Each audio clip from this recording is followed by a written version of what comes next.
Ethan pulled into his driveway at 6:00 a.m., smelling like expensive perfume and stale champagne, convinced he had the perfect lie ready. He thought his wife Sophie was asleep upstairs, blissfully unaware that he'd spent the night in a 5-star hotel with his secretary. He thought he was the smartest man in the room. He was wrong. When he opened that front door, he didn't find a sleeping wife. He found a silence so loud it screamed ruin.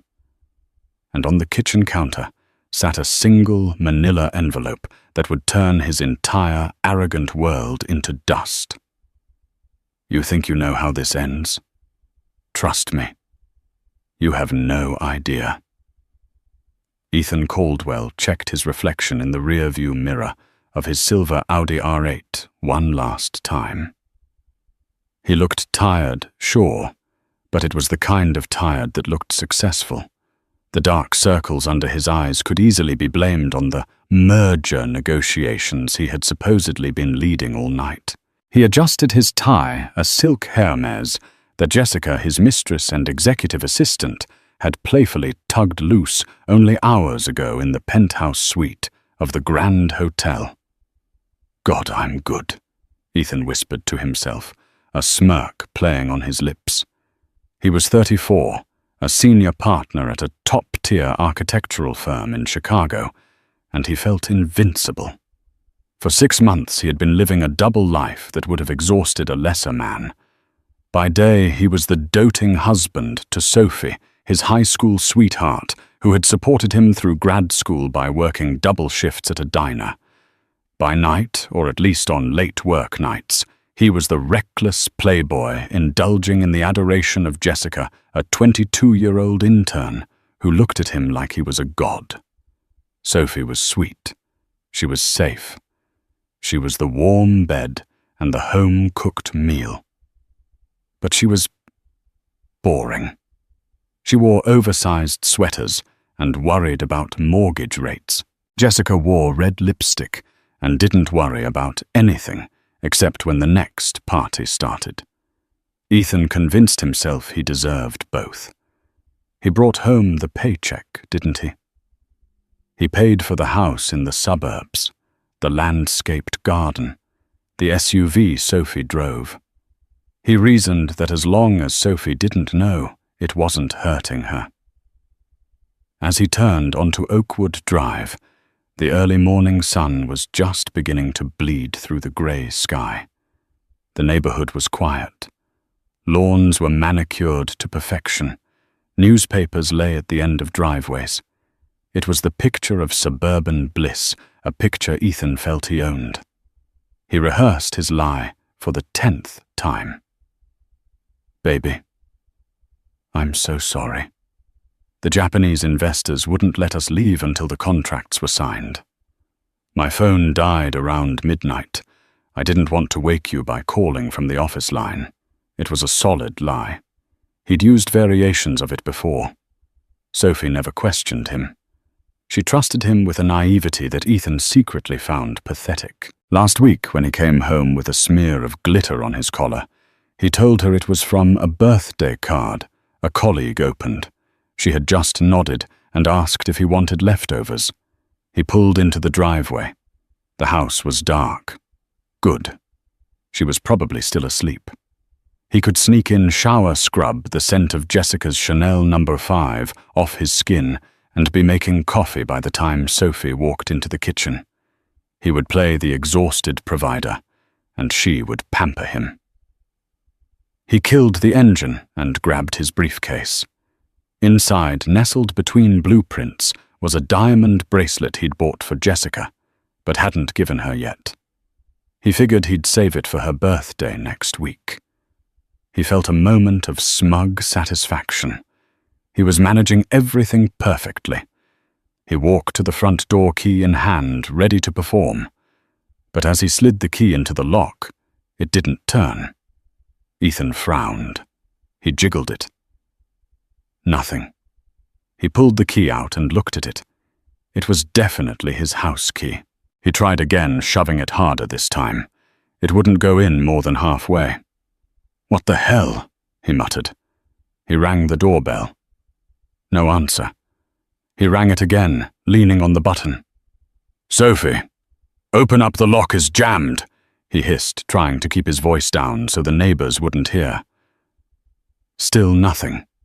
Annoyance flared into anger. He walked around the side of the house to the back door. Locked. He tried the kitchen window. Locked. He tried the sliding glass door to the patio. Locked with the security bar specifically jammed into the track. "Sophie!" he shouted, banging on the glass. "Wake up!"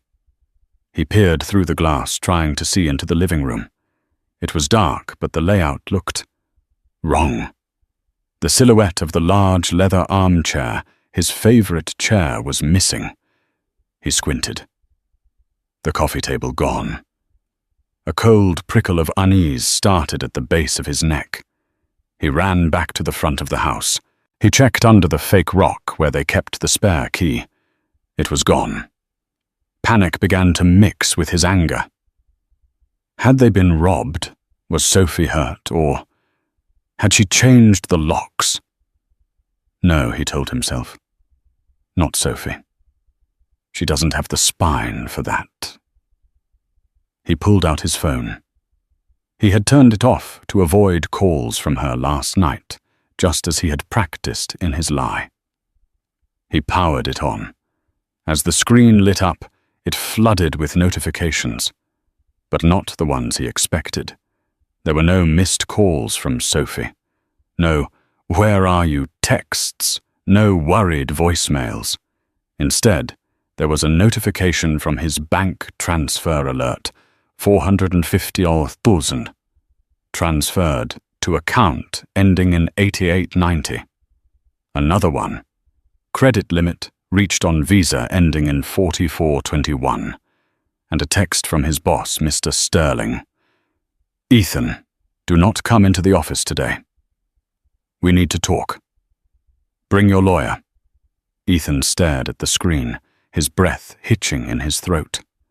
The morning air suddenly felt freezing. 450,000.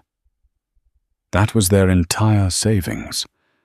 The house fund, the investment portfolio, the emergency cash, all of it. He dialed Sophie's number. It went straight to voicemail. "Hi, you've reached Sophie. I'm currently unavailable. Leave a message." Her voice sounded different, lighter, almost cheerful.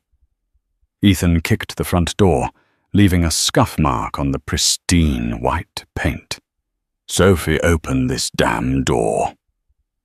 Suddenly the front door clicked.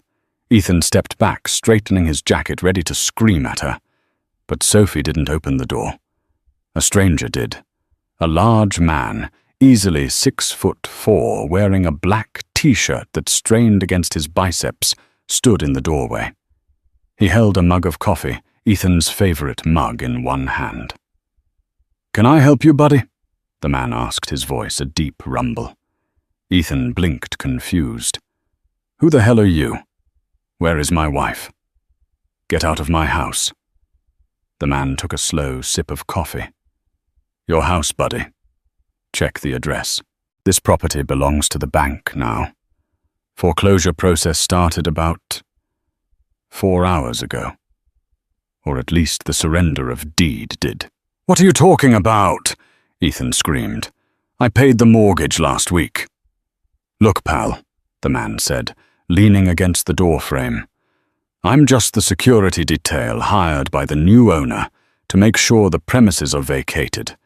The lady who left Sophie, right, she gave me the keys at 4:00 a.m. Said you might be stopping by to pick up your...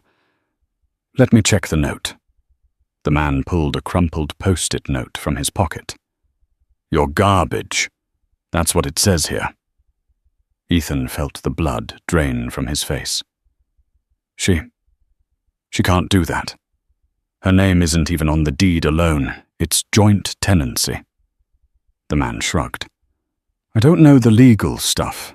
I just know she showed the papers the sheriff signed off on the vacate order, due to unsafe domestic environment or something, and she handed over the keys. She took the furniture, though. Nice stuff. Unsafe domestic environment, Ethan choked out. I've never touched her. Hey, I just work here. Your stuff is on the lawn. The man pointed a thick finger toward the side yard near the garbage cans. Ethan stumbled off the porch and ran to the side of the house. There, lying in the wet grass, were 3 black garbage bags. He tore the first one open. It was his clothes, his expensive Italian suits, all cut into ribbons. The sleeves were severed, the inseams ripped. He opened the second bag, his collection of vintage watches, or what was left of them. Each face had been smashed with a hammer. The glass crunched under his fingers. He opened the third bag. It was full of paper, shredded paper, but right on top, untouched, was a single manila envelope. Ethan's hands shook as he picked it up. It wasn't sealed. He pulled out the document inside. It was a printout of a chat log. Ethan to Jessica. She's clueless. I'll leave her once the bonus check's clear in December. I just need her to sign the refinance papers first, so I can cash out the equity. Jessica. You're bad. I love it. Ethan. I love you. Sophie is just a roommate who does laundry. The date on the chat was from 3 months ago.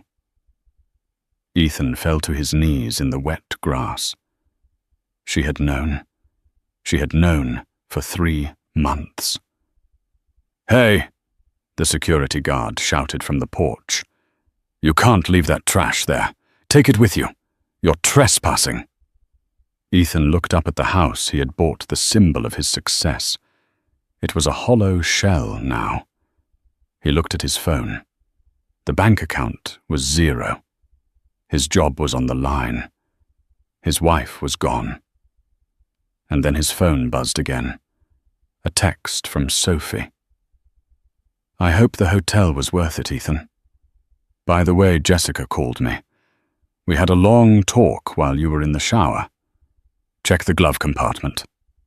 Ethan scrambled up and ran back to his car. He ripped open the glove compartment. Empty. Except for one thing.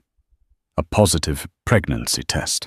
Ethan screamed a raw, primal sound of total defeat as the first drops of rain began to fall on his ruined suits.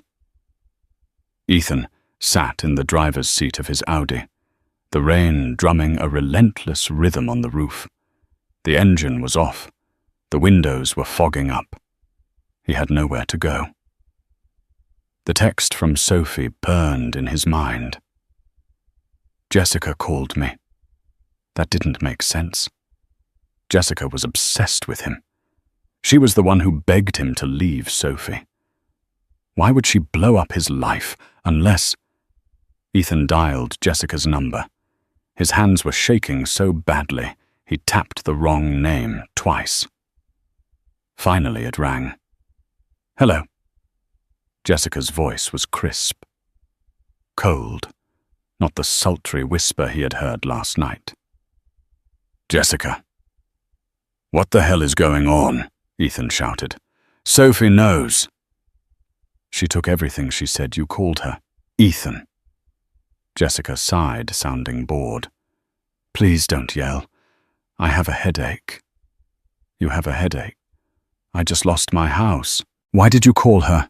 Because Ethan, Jessica, said, her voice dropping to a steely tone he had never heard before. I found the emails on your laptop while you were sleeping. The ones to your other mistress in New York. The one you told about me, calling me a temporary distraction. Ethan froze. The air in the car seemed to vanish.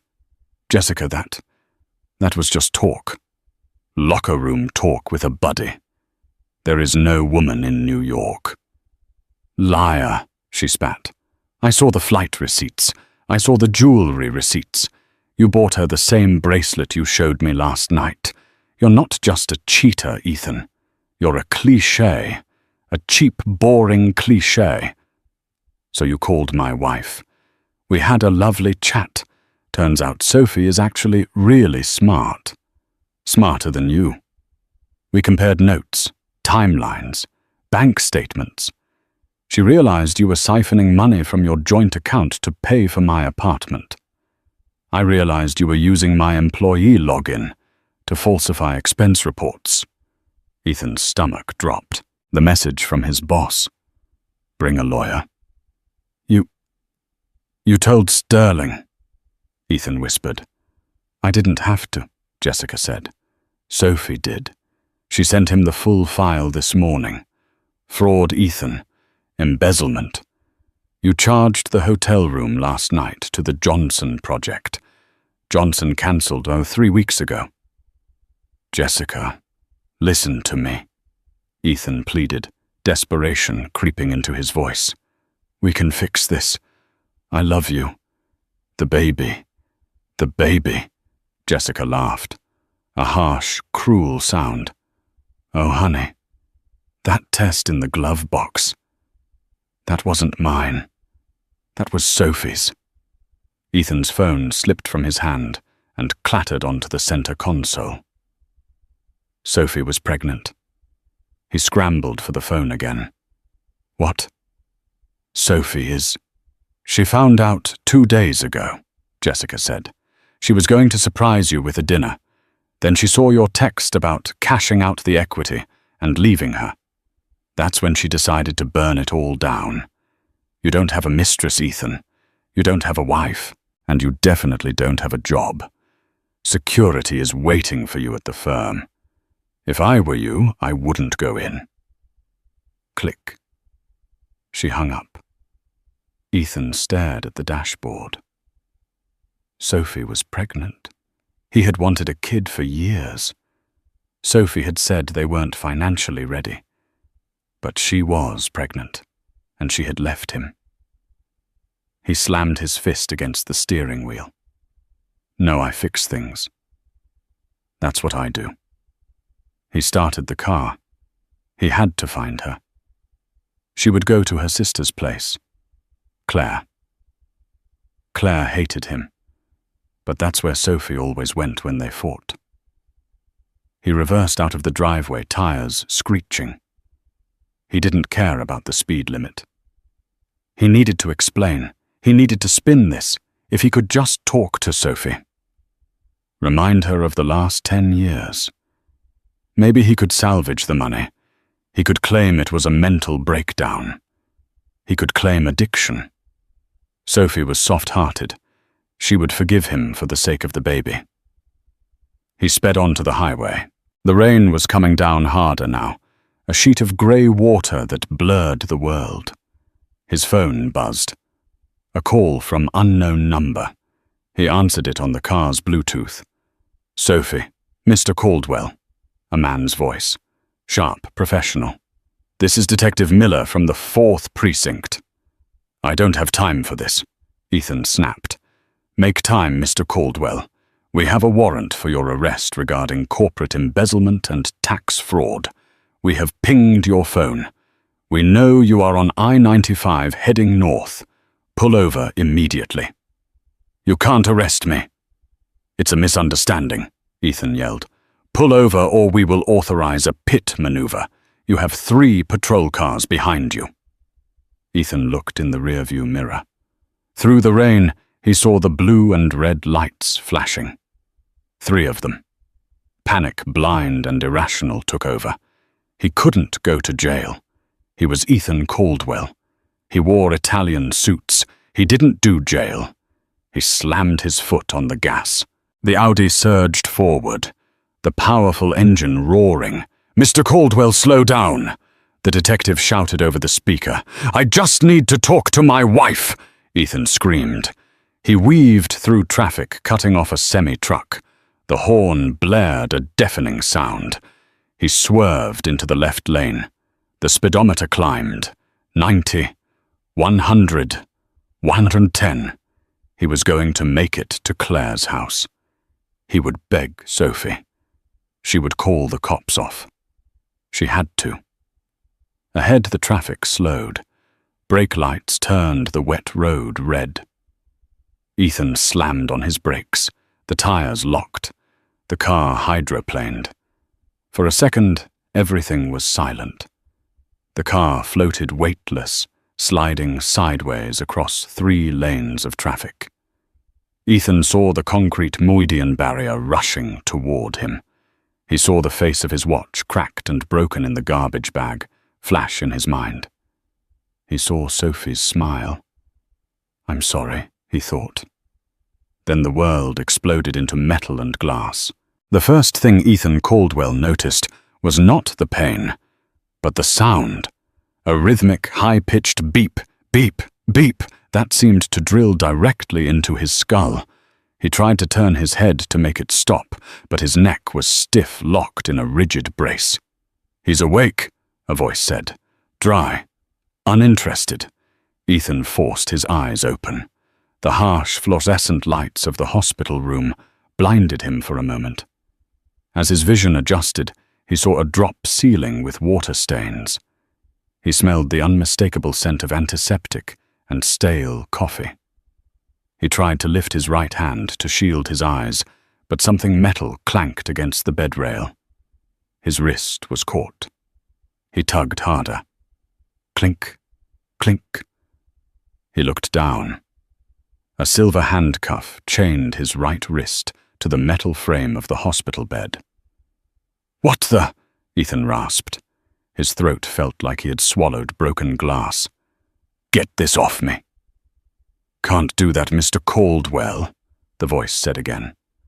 Ethan shifted his gaze to the corner of the room. Sitting in a plastic chair, flipping through a car magazine, was Detective Miller.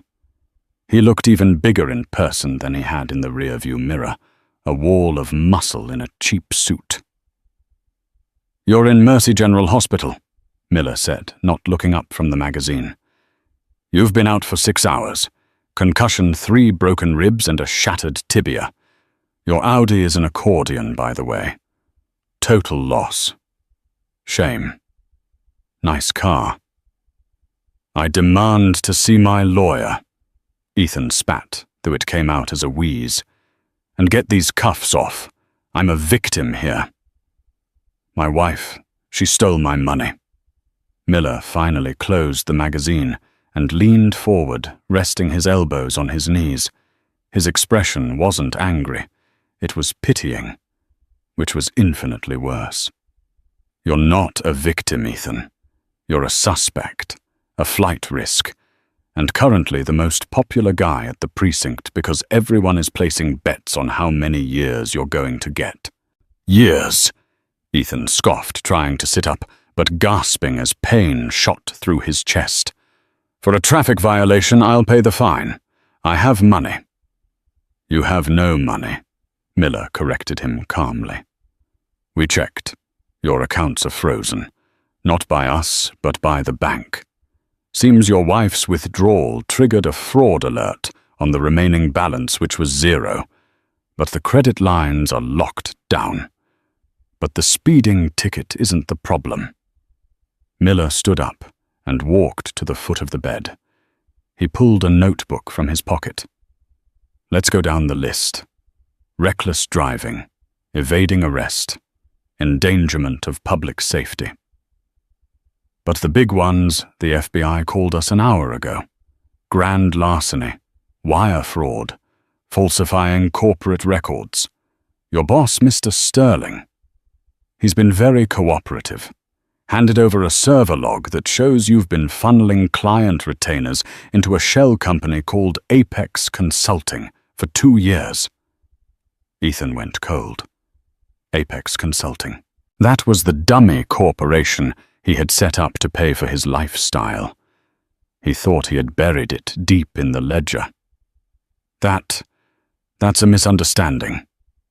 Ethan lied, his brain scrambling for an angle. Apex is a legitimate subcontractor.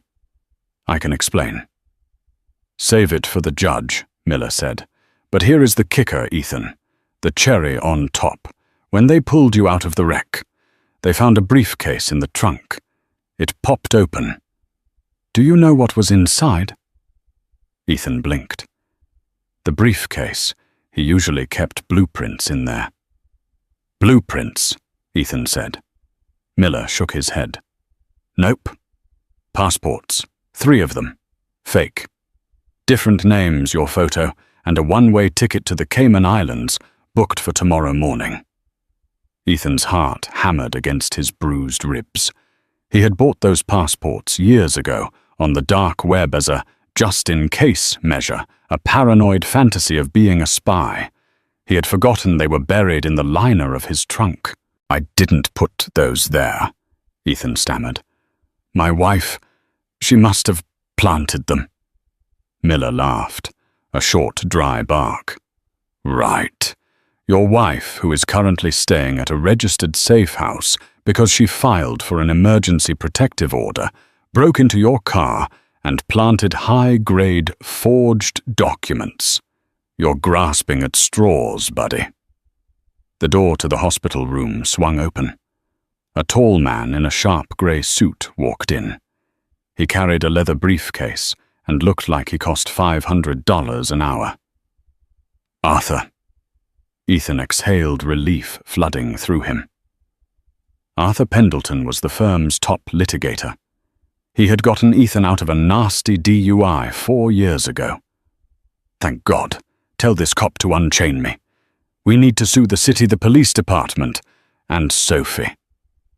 Arthur didn't smile. He didn't even come to the side of the bed. He stopped 3 feet away, as if Ethan was contagious.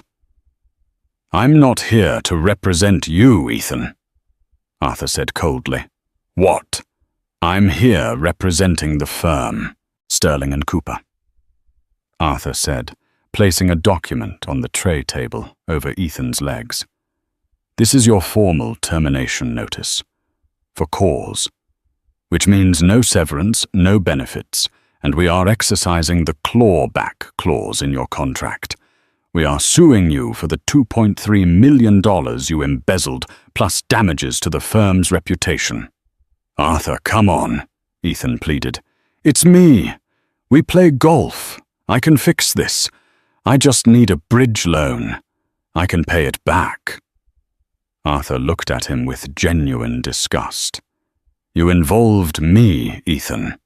You used my digital signature to authorize 2 of those wire transfers. You made me an accomplice. I had to spend the last 4 hours with the district attorney, proving I didn't know what you were doing. I'm not your lawyer. I'm a witness for the prosecution. Ethan stared at him, his mouth open. The walls of the room felt like they were closing in. Who is representing me then? Arthur checked his watch. Since your assets are frozen and you have no income, the court has appointed a public defender. Her name is Ms. Higgins.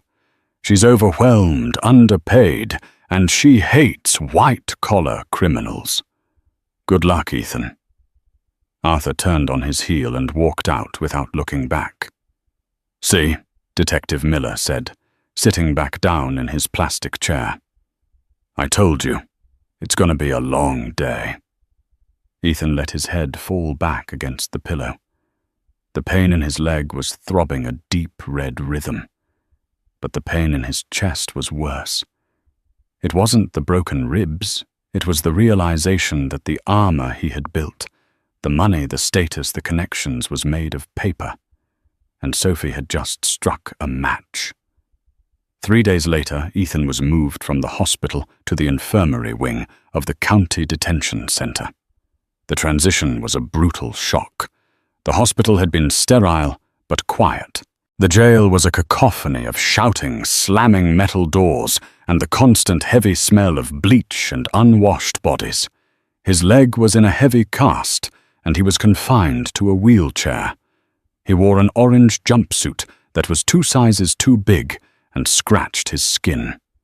The humiliation was absolute. He had spent the last 72 hours in a haze of pain medication and panic. Ms. Higgins, his public defender, had visited him once for 10 minutes.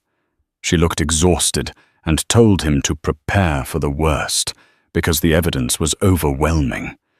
She suggested a plea deal that involved 10 years in prison. 10 years. Ethan sat in the visitation room, separated from the other side by thick plexiglass. He had been told he had a visitor. Hope, irrational and stubborn, flared in his chest. Sophie. It had to be her. She was pregnant.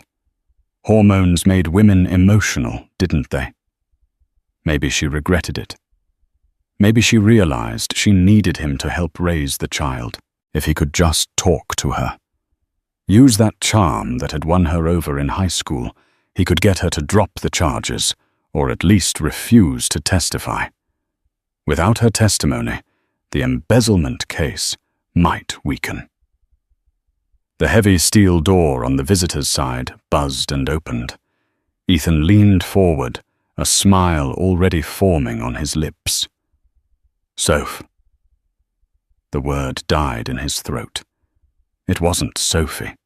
It was a woman with sharp features, short-cropped brown hair, and eyes that held zero warmth. She was wearing a nurse's scrub top and jeans. Claire. Sophie's older sister. Ethan slumped back in his wheelchair. What do you want Claire here to gloat? Claire sat down, picked up the black phone handset, and waited. Ethan glared at her, then slowly picked up his side. Where is she? Ethan demanded. Far away from you, Claire said. Her voice was tinny through the phone, but the venom was clear. She wanted to come, you know, to see you like this. She thought it would be closure. I told her closure is a myth. Watching a cockroach drown doesn't give you closure, it just makes you lose your appetite. I'm her husband, Claire. She's carrying my child. I have rights. You have nothing, Claire snapped. And speaking of rights, I have something for you. She held up a thick packet of documents against the glass. Divorce papers. Irreconcilable differences, adultery and felony criminal activity. You don't need to sign them for them to be valid, really considering where you're going, but it speeds things up. I'm not signing anything until I see her, Ethan said, trying to summon his old authority. I want to talk about the baby. I can change Claire. I can be a father. This was a wake-up call. Claire laughed. It was a cold, humorless sound. A wake-up call, Ethan. You didn't just cheat. You didn't just steal. You destroyed her credit. You took a second mortgage out on the house without her knowing, forged her signature, and gambled it on high-risk stocks that tanked. We found the statements. Ethan flinched.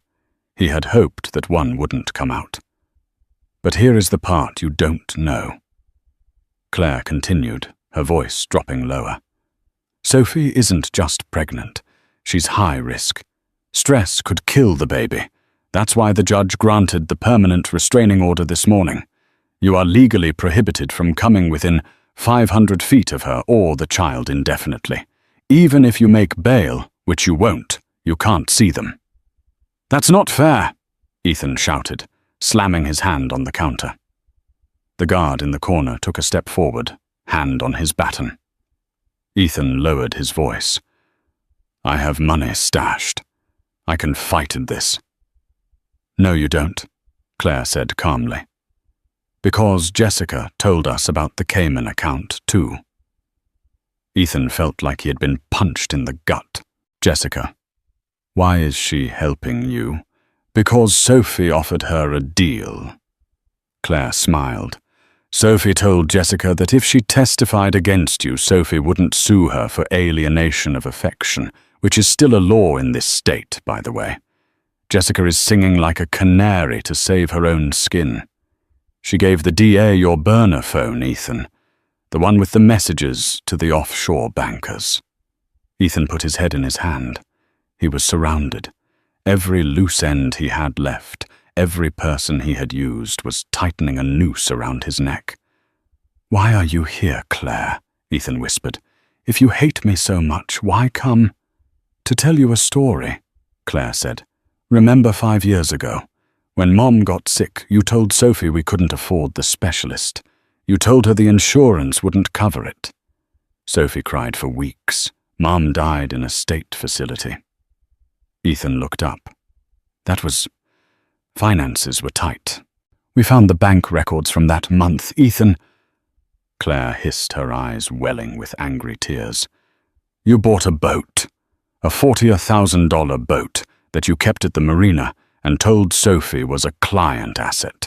You let our mother die in pain so you could have a boat you used 3 times. Ethan stayed silent. He remembered the boat, the Sea Spirit. He had crashed it while drunk a year later and claimed it was stolen. That's why I'm here, Claire said, to look you in the eye and tell you that this isn't just bad luck. This is the bill coming due. Sophie is going to sell the house, what's left of the equity, and she's going to move. You will never see your child. You will never see us. You are going to rot in this cell, and when you get out, you will be an old, broken man with nothing. Claire stood up. She placed her hand on the glass for a second, not in affection, but in finality. Goodbye, Ethan. Don't write. She hung up the phone and walked out. Ethan sat there, holding the dead receiver.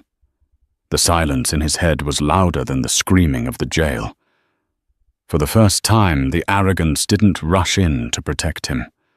For the first time, he felt the crushing weight of what he had actually done. He looked at his reflection in the plexiglass. The orange jumpsuit reflected back. He looked pathetic. Caldwell, the guard barked. Time's up. Let's go. As the guard wheeled him back toward the cell block, Ethan's mind raced. They thought they had him. They thought he was finished. But he was an architect. He built things. He solved problems. Jessica. She was the weak link. Jessica was selfish. If he could just get a message to her, remind her of what he knew about her. A dark plan began to form in his mind. He wasn't done yet. If he was going down, he was going to make sure everyone else burned with him. Hey, Ethan said to the guard, pushing his chair. You like making extra cash? I need a pen and paper, and I need you to deliver a letter. The guard paused, looking down at Ethan. I can't do that, inmate. I know where a Rolex is buried. Ethan lied smoothly, his old charm flickering back to life like a dying ember. A Daytona, worth 20 grand. It's yours, just for one letter. The guard looked around the hallway.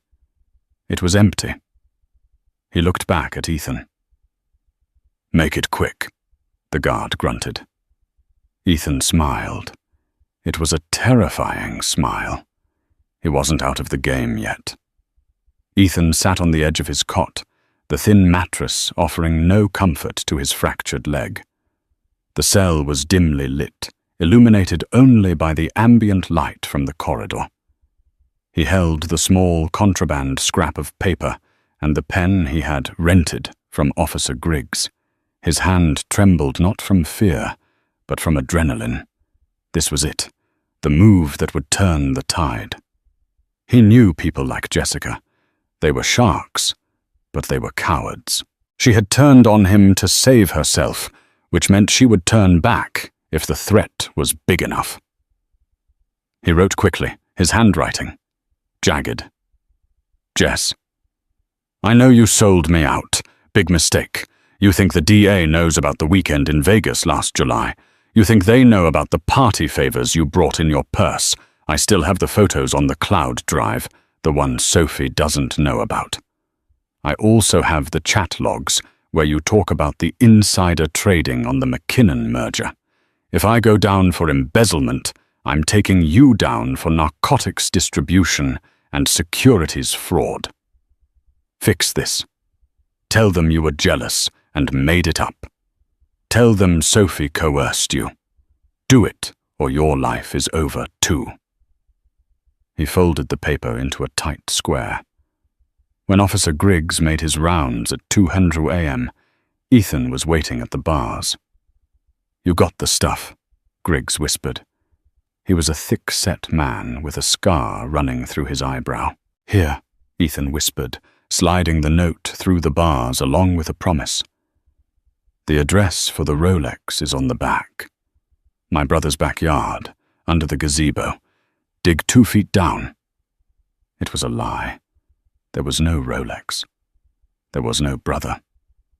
But by the time Griggs figured that out, the letter would be delivered and Jessica would be panicked enough to recant her statement. Chaos was a ladder, and Ethan was climbing. "You better be right about this Caldwell," Griggs grunted, palming the note. "Trust me."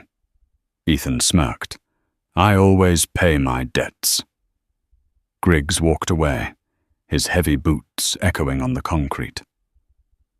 Ethan lay back on the cot, a sense of triumph washing over him. He imagined Jessica reading the note. She would crumble. She would call the DA and stutter some excuse. The case would get muddy. Reasonable doubt would creep in. He would make bail. For 2 days, Ethan waited. He planned his comeback. He would countersue Sophie for defamation. He would write a book about his persecution. He would start a new firm in Dubai. On the morning of the 3rd day, the cell door buzzed open. "Caldwell, legal visit." A guard barked. Ethan straightened his orange jumpsuit. This is it, he thought. Jessica caved.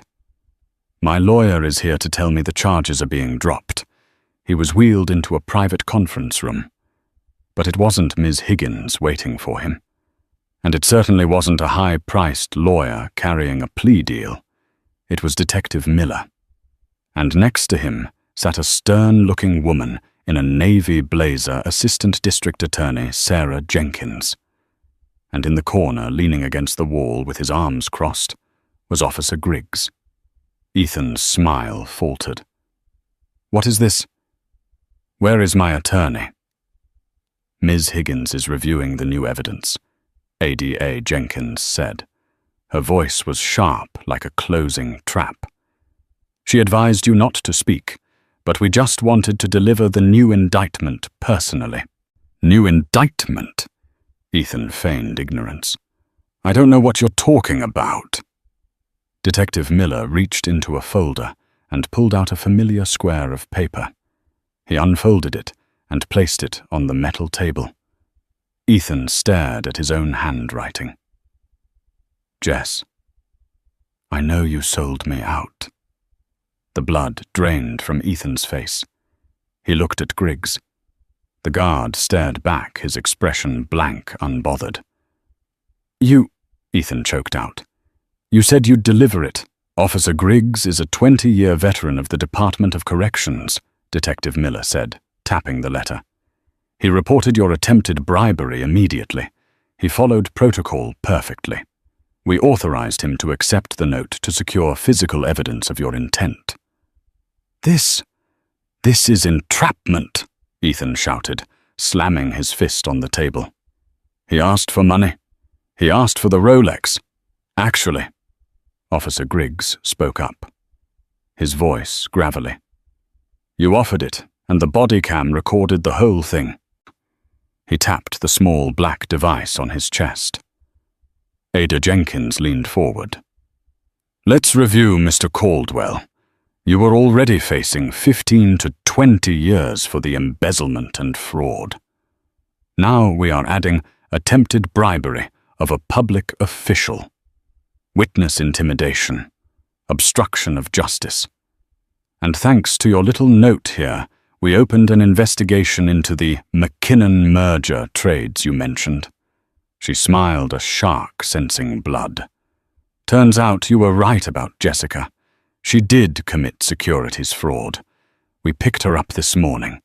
She was so terrified of prison that she gave us everything we were missing. She gave us the physical location of the hard drives you hid in your storage unit, the ones with the unencrypted ledgers." Ethan felt like the floor was dissolving beneath him. His gambit hadn't just failed. It had nuked the only ground he had left to stand on. "Jessica is in custody," Ethan whispered. "In the cell block right across the hall," Miller said. "She's cutting a deal as we speak. 18 months in minimum security in exchange for testifying that you were the mastermind behind the insider trading too. She's pinning it all on you, Ethan. And with this letter, the jury will believe her." Ethan slumped in his wheelchair. The silence in the room was deafening. "We're done here," Jenkins said, gathering her files. "Arraignment is tomorrow at 9:00 a.m. Judge Harrison is presiding. He doesn't like white-collar criminals who try to bribe his guards. I'd suggest you pack a toothbrush, Ethan, but where you're going you won't need much." They walked out, leaving Ethan alone in the cold, windowless room. The buzzing of the fluorescent lights sounded like a flat line. The arraignment was a circus. Ethan had expected a quiet courtroom. He hoped for anonymity. But as the transport van pulled up to the rear of the courthouse, he saw the news vans. "Disgraced architect's downfall," read the chyron on a reporter's screen that he glimpsed through the tinted window. He was wheeled into the courtroom in his orange jumpsuit, handcuffed to the chair. The gallery was packed. Former colleagues from the firm were there, whispering and pointing. He saw Mr. Sterling, his boss, looking grim and vindictive. And then in the front row, he saw her. Sophie. She looked beautiful. She was wearing a cream-colored dress that hid the early signs of her pregnancy. She sat next to Claire. She didn't look angry. She didn't look sad. She looked free. Ethan tried to catch her eye. "Look at me," he begged silently. "See what they've done to me." She looked right through him, as if he were a piece of furniture. "All rise," the bailiff bellowed. "The Honorable Judge William Harrison, presiding." Judge Harrison was a man known for his severity. He adjusted his glasses and looked down at Ethan with pure disdain. "Ethan Caldwell," the judge boomed. "You are charged with 34 counts of felony embezzlement, wire fraud, witness tampering, and bribery. How do you plead?" Ms. Higgins, his public defender, stood up. She looked defeated. "Your Honor, my client pleads not guilty." "Very well," the judge said. "Bail hearing. Ms. Jenkins." "Your Honor," the ADA stood up. "The state requests remand without bail. The defendant was apprehended while fleeing the state with false passports. He has subsequently attempted to bribe a corrections officer and intimidate a witness from inside the jail. He is a flight risk and a danger to the judicial process." Ms. Higgins. "Your Honor, my client has strong ties to the community." Higgins began, but her heart wasn't in it. Judge Harrison cut her off. "Ties to the community. His wife has filed for divorce and a restraining order. His employer has fired and sued him. His assets are frozen. And he tried to buy a guard with a phantom Rolex. Mr. Caldwell, you have no ties. You are a loose thread." The judge banged his gavel. "Bail is denied. You will remain in custody until trial." Then the judge paused. He looked at a paper on his desk. "I also have a request here from the victim, Mrs. Sophie Caldwell, regarding a victim impact statement for the sentencing phase, should we get there. But she asked that this letter be read into the record regarding the restraining order."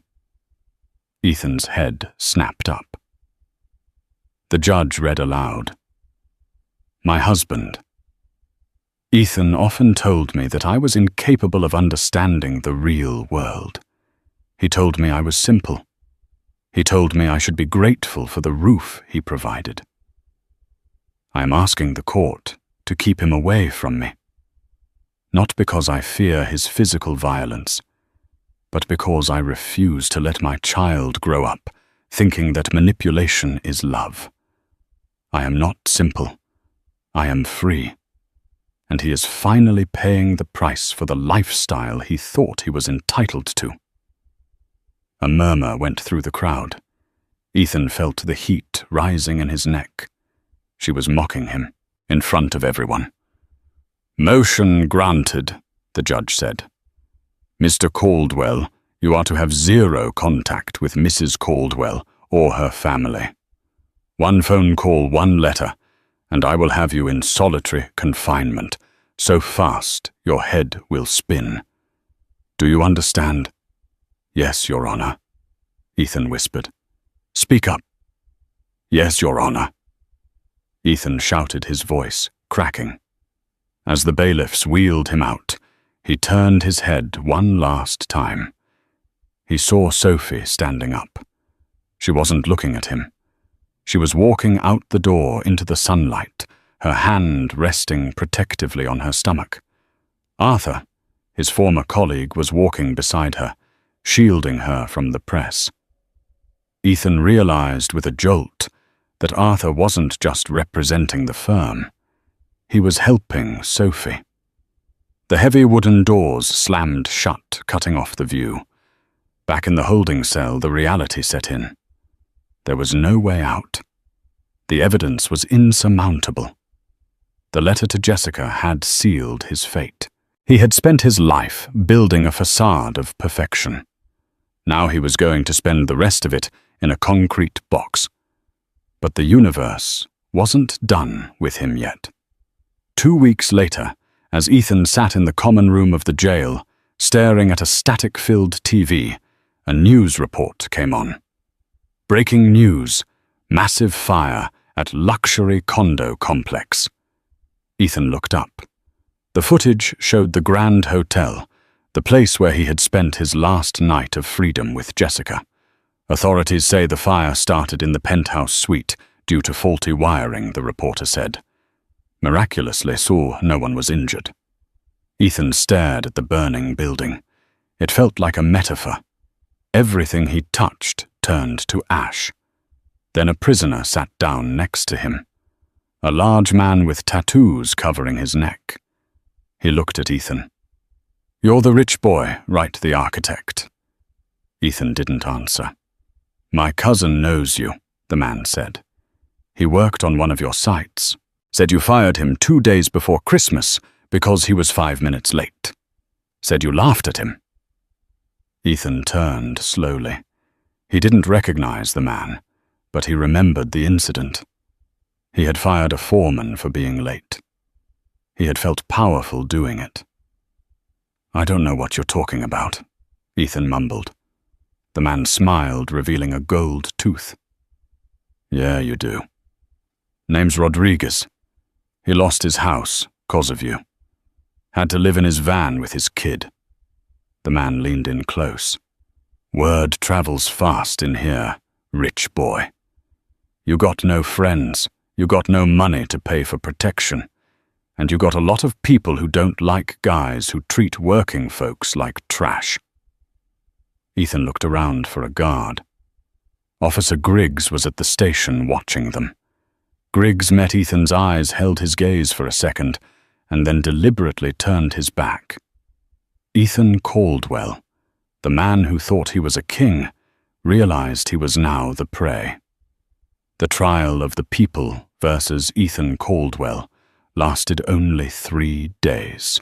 It was less of a legal battle and more of a coroner's inquest into the death of a man's life. Ms. Higgins did her best, but the mountain of evidence was insurmountable. The prosecution played the voicemail Ethan left for Jessica. They showed the chat logs. They played the body cam footage of him offering Officer Griggs a non-existent Rolex. Ethan sat in the defendant's chair, watching his life be dissected on a projector screen. The jury didn't look at him with anger. They looked at him with disgust. He wasn't a criminal mastermind. He was a greedy, arrogant cliché who got caught. On the day of the sentencing, the courtroom was packed. Sophie was there again. This time, she wasn't alone. She held a newborn baby in her arms, A boy. Ethan's heart stopped. His son. He tried to stand up to get a better look, but the bailiff pushed him back down. Sit. Judge Harrison cleared his throat. The room went silent. Ethan Caldwell. The judge began his voice, echoing off the mahogany walls. You were given every advantage in life. Education, a career, a loving family. You treated these gifts with contempt. You defrauded your partners. You betrayed your wife, and you attempted to corrupt the officers of this court. The judge took off his glasses. You built a life on a foundation of lies, Mr. Caldwell. And like any poorly built structure, it has collapsed. It is the judgment of this court that you be sentenced to 20 years in the state penitentiary with no possibility of parole for the first 15. 20 years. Ethan felt the breath leave his body. He would be 54 when he got out. His son would be in college. Furthermore, the judge continued, you are ordered to pay restitution in the amount of $2.3 million. Since you are indigent, your wages in prison will be garnished at a rate of 90% until the debt is paid. The gavel banged. It sounded like a gunshot. Take him away. As the bailiffs hauled him up, Ethan turned desperately toward the gallery. Sophie. Sophie, please let me see him. Just once. Sophie looked up. She shifted the baby to her other shoulder, shielding the child's face from Ethan. She didn't speak. She simply turned her back and walked out of the courtroom. Arthur Pendleton, guiding her by the elbow. Ethan was dragged through the side door, screaming a name that no longer belonged to him. 6 months later. The state penitentiary was a gray, soulless place. It smelled of industrial cleaner and despair. Ethan Caldwell, formerly a senior partner at a top architectural firm, was now inmate 894. His job assignment was custodial services, specifically the C-block bathrooms. He was on his knees scrubbing a urinal with a coarse brush. His hands, once manicured and used to holding drafting pencils, were raw and calloused. You missed a spot, Hollywood, a voice boomed behind him. Ethan flinched. It was Rodriguez, the man whose cousin Ethan had fired.